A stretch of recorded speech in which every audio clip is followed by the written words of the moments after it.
તમે વ્રજમાં ગોવર્ધનની પરિક્રમા કરતા લોકોને જુઓ, લાખોની સંખ્યામાં લોકો. એમાં ગુરુ પૂર્ણિમાના દિવસોમાં અષાઢ સુદ 11થી લઈને પૂનમ, એ 5 દિવસ તો ત્યાં જે ભીડ હોય, નાનો એવો કુંભ મેળો લાગે તમને. રોડ ક્રોસ કરીને તમે ઓલી બાજુ ન જઈ શકો, આટલી ભીડ. ગિરિરાજ ગોવર્ધન બીજાને માટે પર્વત હશે, જડ વસ્તુ હશે, ભક્તિ માર્ગમાં એ હરિદાસ વર્ય છે. શ્રીમદ ભાગવતમાં ગોપીઓ કહે છે, હંતાય મદ્રી રબલા હરિદાસ વર્યો યદ રામ કૃષ્ણ ચરણ સ્પર્શ પ્રમોદ.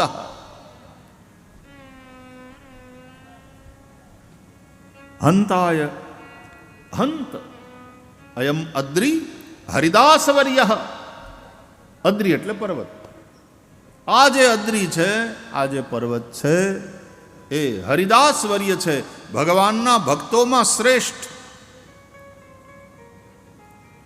એટલે ગોવર્ધનને વ્રજમાં ગુરુ માને છે. એટલે ગુરુ પૂર્ણિમાના દિવસોમાં આટલી ભીડ થાય, એટલે પરિક્રમા લગાવે. ગોવર્ધન ગુરુ છે. ભાગવતમાં શ્રી કૃષ્ણ કહે છે, હું જ છું ગોવર્ધન, હું જ પર્વત. શૈલોસ્મી. આમ કહી અને ઓલો જે અન્નકૂટ ધર્યો હતો ને, એ આરોગે છે ભગવાન.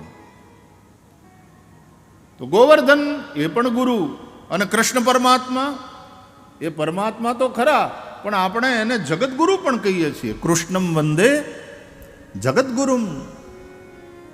અને એટલા માટે જગતગુરુ, ગીતાનો ગાયક, એણે ધર્મોપદેશ આપ્યો અર્જુનજીના માધ્યમથી.